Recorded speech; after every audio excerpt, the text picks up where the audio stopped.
nearly 17 months away from golf. This was the other, story. like the big story of the Masters. Dude nearly lost his life, nearly lost his leg. Like, what'd you learn about Tiger, Reid? Like, going out there, I mean, there were times where we saw him kind of like using the driver as like almost like a cane a little bit. Yeah, he's like Willy Wonka. Yeah, like Willy Wonka. But obviously the determination, I mean, the will to get out there and play and compete. Like, what'd you learn about him, Reid? Yeah.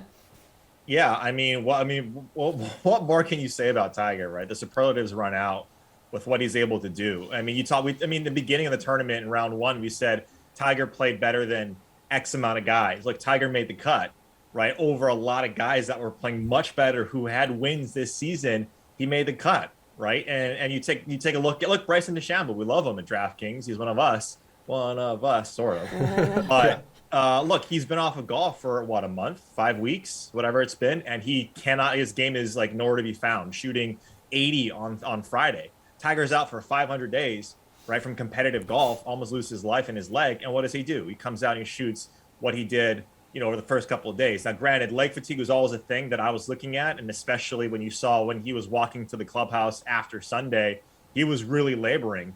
But what you learn about Tiger is that A, he's going to play St. Andrews, which we already knew. Yep. You already mentioned it in the Sky Sports interview.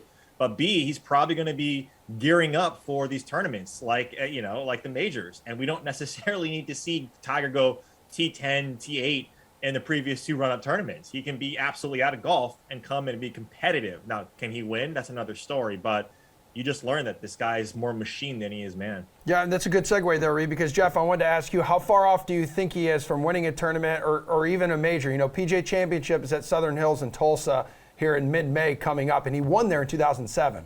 Yeah.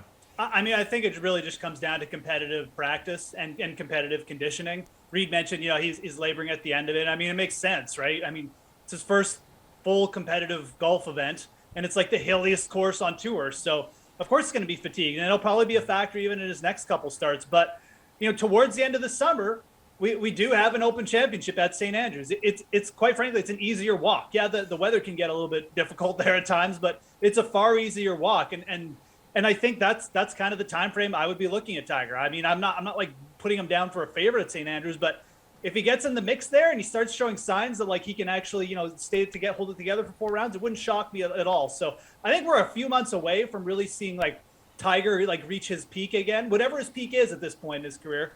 But just the fact that he's back and looks to be focusing on these big events again. I mean, it's awesome. And I think that you will see again, you will see him compete in these majors again, like compete for a title, actually be in the mix on Sunday at some point. I think the Open Championship represents his best shot going forward, but I mean, I wouldn't put past him at any of these. If he gets, really good conditioning back and his leg stays good, okay. I mean, it's Tiger, so anything's possible. Yeah, and it's clear that Augusta National is the one place, right, where he can rack up the majors because of what he just did and 100%. what he's done in the past.